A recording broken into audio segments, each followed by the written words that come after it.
வாழ்த்து வரவேற்கிறேன். நேற்றைய தினத்தில் நாம் ஏசா தேவனுடைய திட்டத்திலிருந்து வெளியேறினான், அதை ஆண்டவர் வெறுத்தார் என்று நம்ம பார்த்தோம். ஏசாவை வெறுத்தேன் என்று வேதம் சொல்லுகிறது. ஆனால் தேவனுடைய திட்டத்திலிருந்து வெளியேறுகிறவர்களை குறித்து கர்த்தர் அல்ல, அவர்களுடைய செய்கையையே கர்த்தர் வெறுக்கிறார் என்று நேற்று பார்த்தோம்.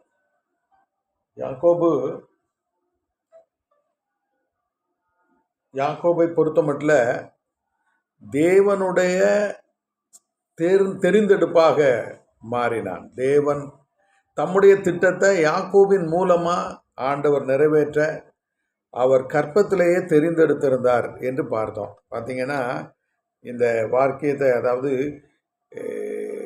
யாக்கோபு அந்த 20ஆம் வசனத்தில் யாக்கோபு ஈசாக்கு யாக்கோபையும் ஏசாவையும் ஆசீர்வதித்தார். தேவ திட்டத்திற்குள்ளே வரணும், தேவ சித்தத்தின்படி வாழணும். எந்த குழந்தையும் தேவ சித்தத்திற்குள்ளே இருக்கணும்னு சொல்லி தான் ஆண்டவர் விரும்புகிறார்.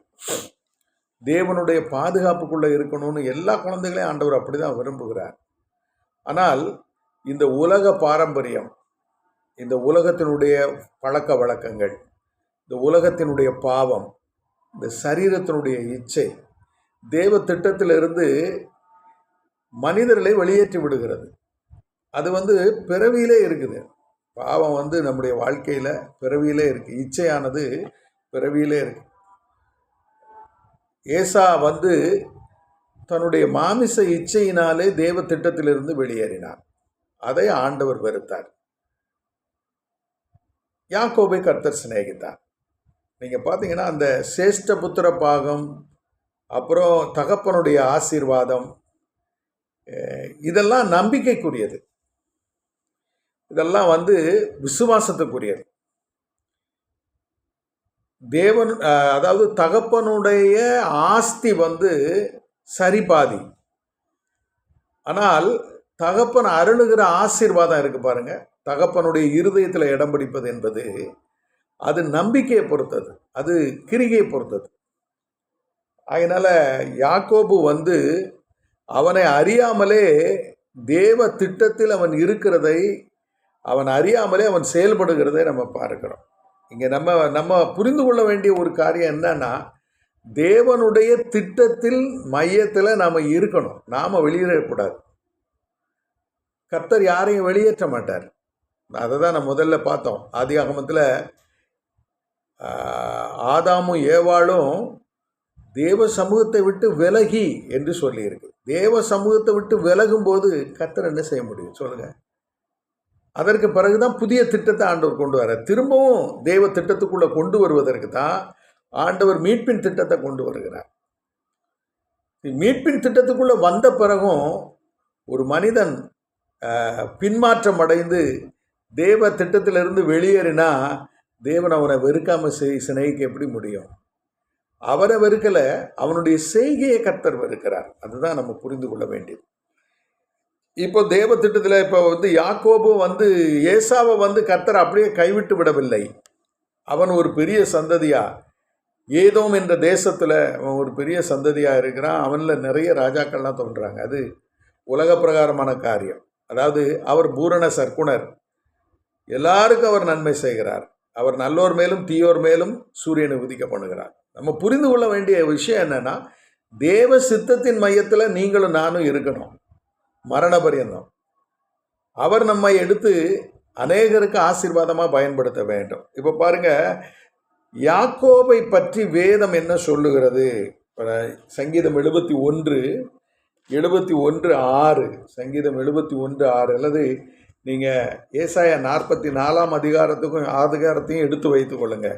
சங்கீதம் 71:6, அந்த 71:6 வசனத்தை பாருங்கள். நான் எடுக்கிறேன். 71:6, நான் கற்பத்தில் உற்பவித்தது முதல் உம்மால் ஆதரிக்கப்பட்டேன், என் தாயின் வயிற்றிலிருந்து என்னை எடுத்தவர் நீரே, உமையே நான் எப்பொழுதும் துதிப்பேன்.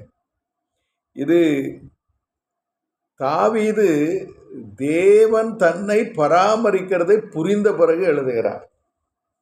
தேவன் தன்னை பராமரிக்கிறதை, ஒரு பிரத்யேகமான திட்டத்திற்காக என்னை உருவாக்குகிறார், அவருடைய ராஜ்ய பணியை இந்த பூமியில் செய்யும்படி எனக்கு அவர் கிருபைகளை அருளுகிறார் என்று புரிந்து கொண்ட பிறகு ராஜாவாகி தேவனுடைய திட்டத்தில் ஒரு நல்ல ஒரு போர் வீரனா, நல்ல ஒரு வெற்றியாளனா அவர் அதை உணர்ந்த பிறகு எழுதுகிறார். என்ன எழுதுகிறார்? நான் கற்பத்தில் விற்பவித்தது முதல் உம்மால் ஆதரிக்கப்பட்டேன். இது தாவீதனுடைய அறிவு, அண்டர்ஸ்டாண்டிங், புரிதல். இந்த புரிதலுக்கு மேல தேவனுடைய சித்தம் இருக்கிறது. இந்த தேவனுடைய சித்தம் எல்லாருக்கும் ஒன்றுதான். தாவீதுக்கு மட்டும் இல்லை, சவுலுக்கும் அந்த திட்டம் தான். ஆனால் சவுல் அந்த திட்டத்திலிருந்து வெளியேறி போனார். அதான் நம்ம புரிந்து கொள்ள வேண்டிய ஒரு விஷயம். லோத்தும் தெரிந்தெடுக்கப்பட்டார், ஆனால் லோத்து அந்த திட்டத்திலிருந்து வெளியேறிட்டார். இப்போ தாவீது அந்த திட்டத்தை புரிஞ்சுக்கிட்டு பின்னால் அதெல்லாம் திரும்பி பார்க்கிறான். கர்த்தரை துதிப்பதற்காக, கர்த்தரை மகிமைப்படுத்துவதற்காக, கர்த்தர் தன்னை நடத்தி வந்த பாதையை எண்ணி பார்த்த பிறகு அவர் இப்படி எழுதுகிறார், உணர்ந்து எழுதுகிறார். நான் கற்பத்தில் உற்பவித்தது முதல் உம்மால் ஆதரிக்கப்பட்டேன். என் தாயின் வயிற்றிலிருந்து என்னை எடுத்தவர் நீரே, உண்மையே நான் எப்பொழுதும் துதிப்பேன். இப்போ 44 ஏசாயா 44க்கு வாங்க. இது கர்த்தர் சொல்லுகிற வார்த்தை. கர்த்தர் சொல்லுகிற வார்த்தை பாருங்க, 44:2. இப்போதும் என் தாசனாகிய யாக்கோபே, நான் தெரிந்து கொண்ட இஸ்ரவேலே கேள். இப்போ ஆண்டவர் மனம் திறந்து பேசுறார். யாக்கோபு வாழ்ந்தது எப்போ? ஆதி ஆகமத்தில். ஏசாயா எப்போ வர்றாரு? அவர் ராஜ்யங்கள்லாம் தோன்றின பிறகு, தாவீது ராஜாவுக்கு பிறகு, அவர் சாலமோனுக்கு பிறகு ஏசாயா அந்த இஸ்ரவேல் தேசத்தில் தீர்க்க தரிசனம் உரைக்கிறார். அப்போ சொல்கிறார், என்ன சொல்கிறாரு? உன்னை உண்டாக்கினவரும் தாயின் கர்ப்பத்தில் உன்னை உருவாக்கினவரும் உனக்கு துணை செய்கிறவருமாகிய கர்த்தர் சொல்லுகிறதாவது, என் தாசனாகிய யாக்கோபே, நான் தெரிந்து கொண்ட யெசூரனே. யெசூரன்னா என்ன தெரியுமா? கொளுத்தவனே அப்படின்னு அர்த்தம். பயப்படாதே.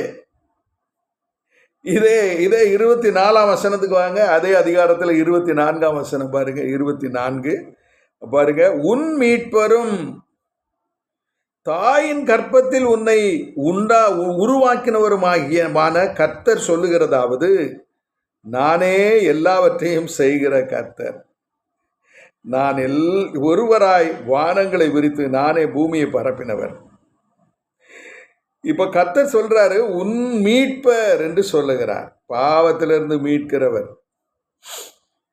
இந்த சரீர இச்சையிலிருந்து மீட்கிறவர். பிள்ளைகள் கர்த்தரால் வரும் சுதந்திரம்னு வேதம் சொல்லுகிறது. எல்லா பிள்ளைகளும் மீட்கப்படணும். எல்லா பிள்ளைகளும் தேவனுடைய சன்னிதானத்தில் மீட்கப்படணும். உடன்படிக்கை என்ன சொல்லுகிறது என்றால், பிறந்த பிள்ளைய தேவ சன்னிதானத்துக்கு கொண்டு போய் அந்த பிள்ளைக்கு பதிலாக ஒரு பலியை செலுத்தி மீட்கணும். தலைப்பிள்ளைய அப்படி மீட்கணும். அன்பான தேவனுடைய பிள்ளைகளே, தேவ திட்டத்தில் நீங்கள் கற்பத்திலே உற்பவிக்கப்பட்டது நாள் முதல் கர்த்தர் சித்தம் வைத்திருக்கிறார். அது காமன், பொதுவானது. ஆனால் அந்த சித்தத்தை நிறைவேற்றுவதற்கு தேவன் மீண்டும் உங்களை மீட்டு பரிசுத்தப்படுத்தணும். யாக்கோபு அப்படி பரிசுத்தப்படுத்தினார். அதுதான் நம்ம யாப்போக்கு ஆற்றங்கரையில் அது நடந்தது. இந்த என்கவுண்டர்னு சொல்லி நம்ம படிப்போம். யாக்கோபு தகப்பனுடைய வீட்டிலிருந்து துரத்தப்படுகிறான். யார் துரத்துறா? தகப்பனும் தாயுமே துரத்திடுறாங்க. ஏசா அவன் மேல வன்மம் வைக்கிறான். எங்க அப்பா சாகு நாளில் அன்னைக்கே நான் உன்னை கொன்றுவேன்னு சொல்லி அவன் மனதில் ஒரு திட்டம் வைக்கிறான்.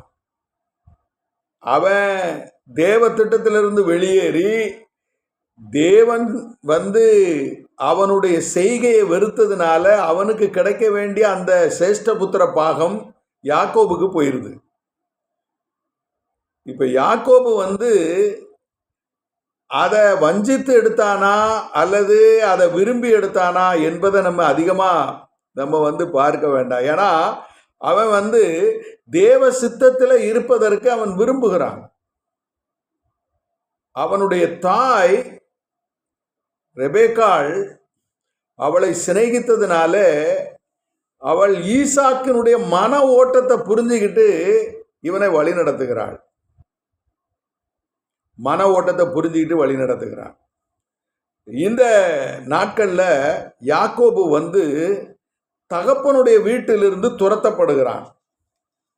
அவன் இப்போ எங்க போகிறான்? சிரியா தேசத்துக்கு போகிறான். இப்போ என்ன பர்பஸ்க்காக, என்ன நோக்கத்துக்காக அங்க போறான்? பெண் கொள்ள போகிறான். பெற்றோர் ரெண்டு பேரும் நல்ல ஆரோக்கியத்தோட இருக்கும்போது இந்த ஈசாக்குக்கு ஆபிரகாம் பெண் தேடும் போது ஒரு முதிர்ந்த வயதான ஒரு வேலைக்காரனை பொறுப்பை கொடுத்து அனுப்பினார். என்ன காரணம்னா, ஆண்டவர் சொல்லிட்டாரு, ஆபிரகாம் நீ திரும்ப சீரியா தேசத்துக்கு போகக்கூடாது, எகிப்துக்கு போகக்கூடாது, நான் காண்பிக்கும் தேசத்துல இரு. இது கர்த்தருடைய கட்டளை.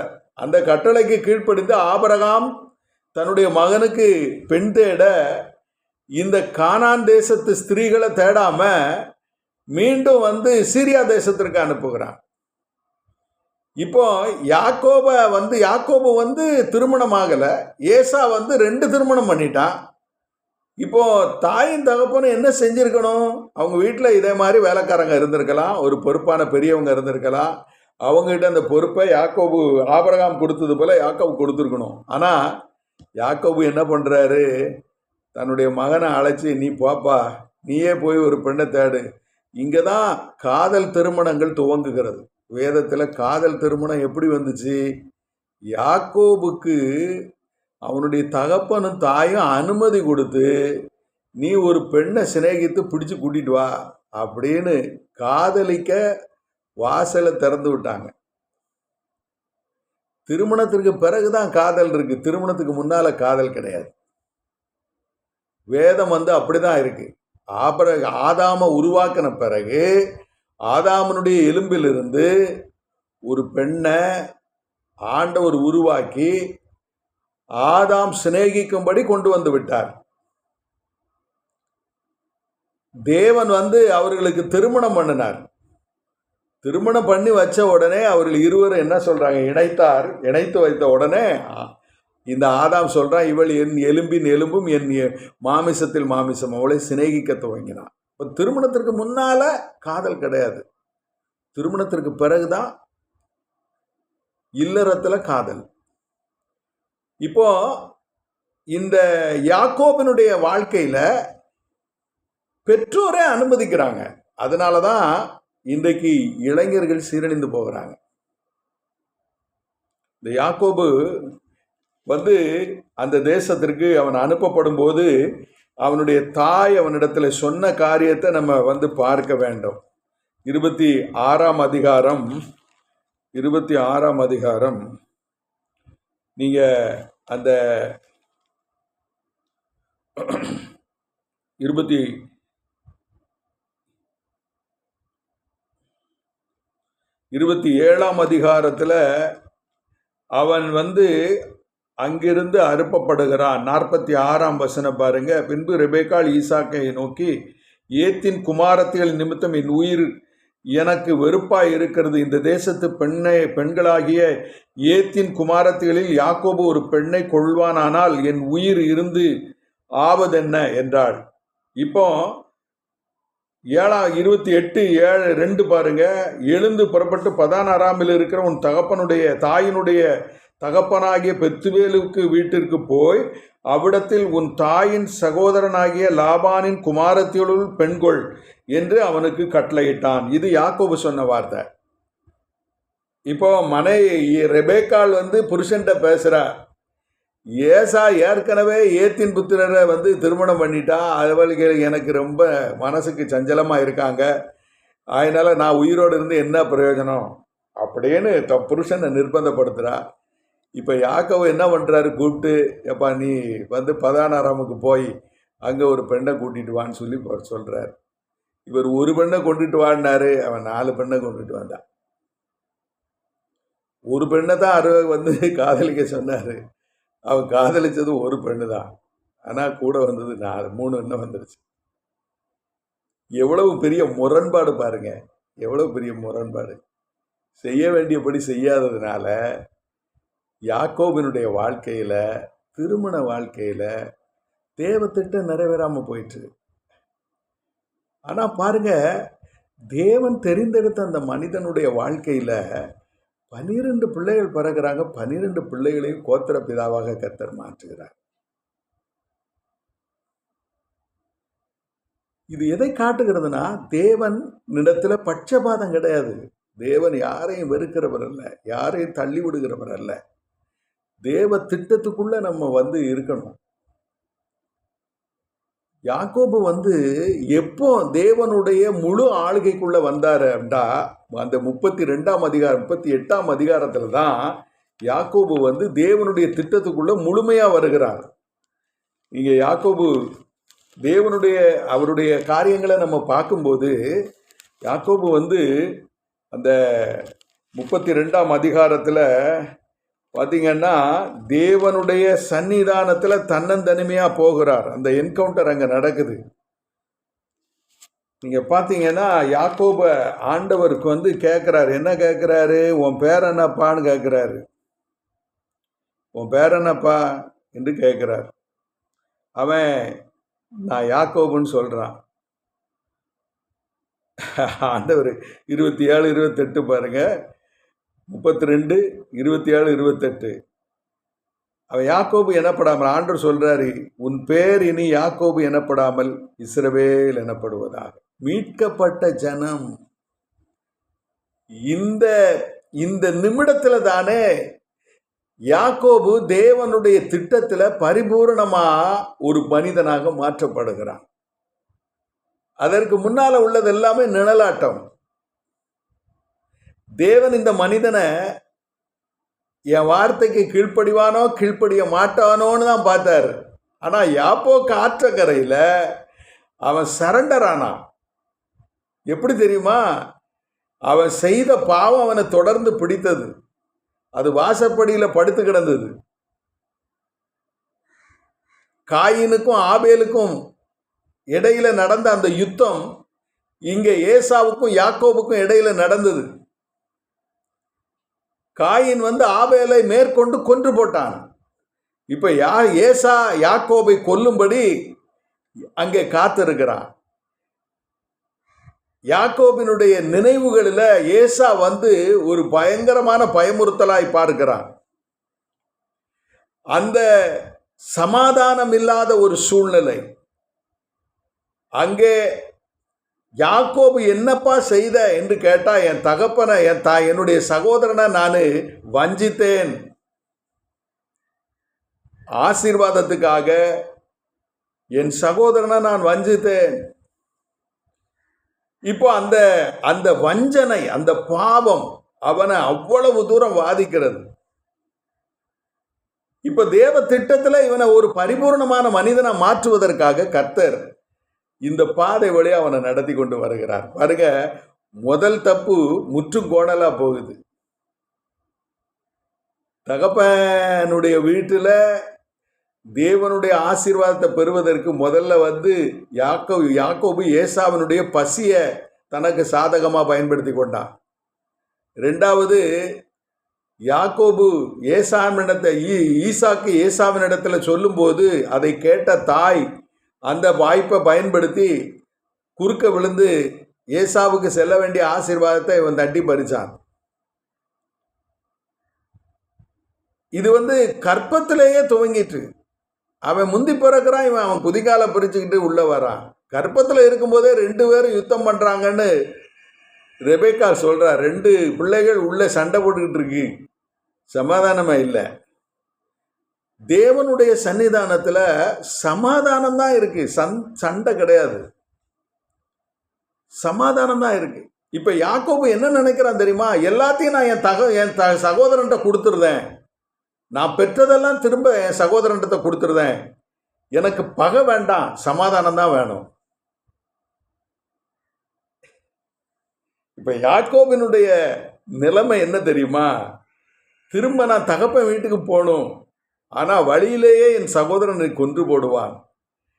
நான் எதெல்லாம் ஆசீர்வாதம்னு நினச்சி நான் திருட்டளவாக எடுத்தேனோ அதெல்லாம் எனக்கு சாபமாக இருக்கு, எனக்கு மனநோவாக இருக்கு, எனக்கு நிம்மதி இல்லை, எனக்கு அதெல்லாத்தையும் நான் திருப்பி கொடுத்துட்றேன். அவனுடைய சேஷ்டபுத்திர பாகத்தை கொடுத்துட்றேன், எங்கள் அப்பாட்டிருந்து வாங்கின திருட்டளவா பெற்ற அந்த ஆசீர்வாதத்தையும் கொடுத்துட்றேன். ஆண்டவரே என்னை காப்பாற்றும், நீர் மட்டும் எனக்கு போதும்னு வந்து விழுகிறான். இப்பதான் தேவ திட்டம் அவனில் விளங்குது. நீங்க பாருங்க, ஏசா இந்த ஒரு மனம் திரும்புதலுக்குள்ள வரவே இல்லை, வாழ்நாளெல்லாம் வரல. சவுல் மனம் திரும்பவில்லை. இந்த காயின் மனம் திரும்பவே இல்லை. இப்ப பாருங்க, இந்த தாவீது இந்த யாக்கோபை பத்தி கர்த்தர் சொல்லும்போது, உன்னை நான் மனம் திரும்புதலுக்கு நேராக நடத்தினேன் என்றுதான் ஆண்டவர் சொல்றார். தாயின் கற்பத்தில் பிறந்தது முதல். நீங்க அந்த வசனத்தை திரும்பவும் பாருங்க, ரொம்ப நல்ல ஆச்சரியமா நமக்கு புரியும்.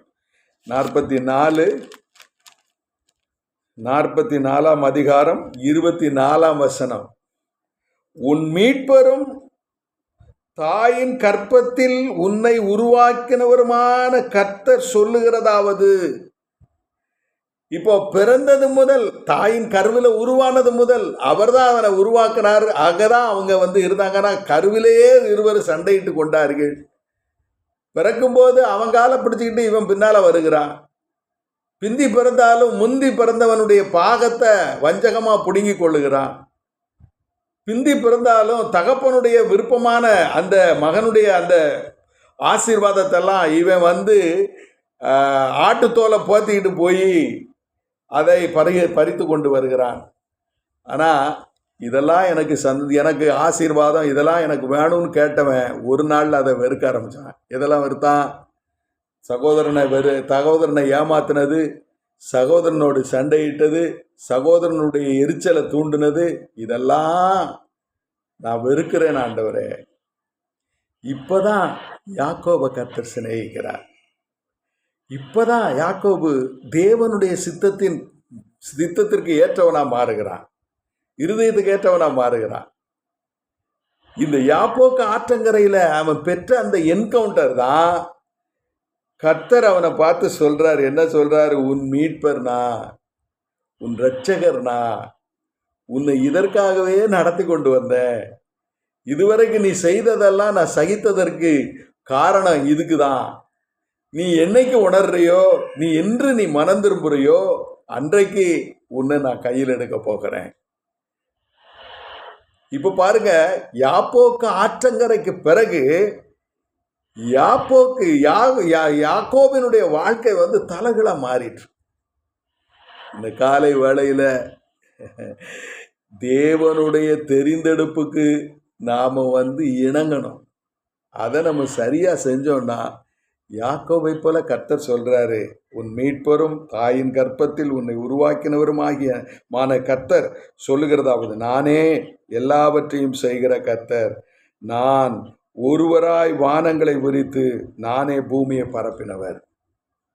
நமக்கு வாய்ப்புகளை, நமக்கு வசதிகளை நம்ம எடுத்து பயன்படுத்த கர்த்தர் சித்தமுள்ளவராயிருக்கிறார்.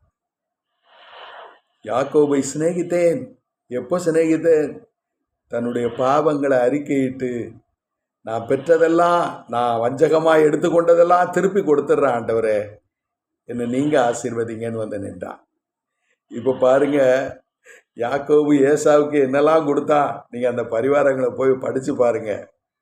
அவன் வாழ்க்கையின் உழைப்பின் உச்சிதமானதெல்லாம் யாக்கோவுக்கு கொடுத்துட்டான். அவனுடைய இருந்ததெல்லாம் பிள்ளைகளும் அவனுடைய கழிச்சு போட்ட பொருட்களை தான் திரும்ப வச்சிருந்தான். பிரியமான தேவனுடைய பிள்ளைகளே, கர்த்தர் யாக்கோபை சிநேகித்தார். ஏசாவின் வழிகளையோ கர்த்தர் வெறுக்கிறார். நம்முடைய வழிகளை கர்த்தர் வெறுக்கிறார், நம்மை சிநேகிக்கிறார். நீங்களும் நானும் மனம் திரும்பினா கர்த்தர் நம்மை எடுத்து இந்த உலகத்தில் அவருடைய ராஜ்யத்தை ஸ்தாபிப்பார். இன்னும் யாக்கோபை பற்றி நிறைய படிக்க வேண்டியது இருக்கு. யாக்கோபனுடைய வாழ்க்கையில் வந்த இடரல்களெல்லாம் நம்ம படித்து அதிலிருந்தெல்லாம் நம்ம மனம் திரும்ப வேண்டும். கர்த்தர் இந்த வார்த்தைகளை ஆசீர்வதிப்பாராக. கண்களை மூடி ஜெபிப்போம். நல்ல ஆண்டவரே, இந்த காலை வேளைக்காக உமக்கு நன்றி ஆண்டவரே. யாக்கோபின் தேவன் எங்களுடைய தேவன் ஆண்டவரே. தாயின் கற்பத்தில் எங்களை உருவாக்கினவர், எங்களுக்காக கர்த்தாவே சகலத்தையும் செய்கிறவர், எங்களிலே கர்த்தாவே உம்முடைய சித்தத்தை நிறைவேற்றும்படி எங்களை உருவாக்குகிறவர், வணைந்தெடுக்கிறவர், ஒரு குயவனைப் போல எங்களை உருவாக்குகிறீர் ஆண்டவரே. யாக்கோபை அப்படியாக நீர் உருவாக்கி ஆண்டவரே உம்முடைய பரிசுத்த கரத்தில் எடுத்து ஆண்டவரே கோத்திர பிதாக்களின் தகப்பனாக மாற்றினீர் ஆண்டவரே. உடைய அன்பு கரத்தில் எங்களை ஒப்புக் கொடுக்கிறோம். கிருபை உண்டாகட்டும். இயேசுவின் நாமத்தில் வேண்டுகிறோம் நல்ல பிதாவே, ஆமென்.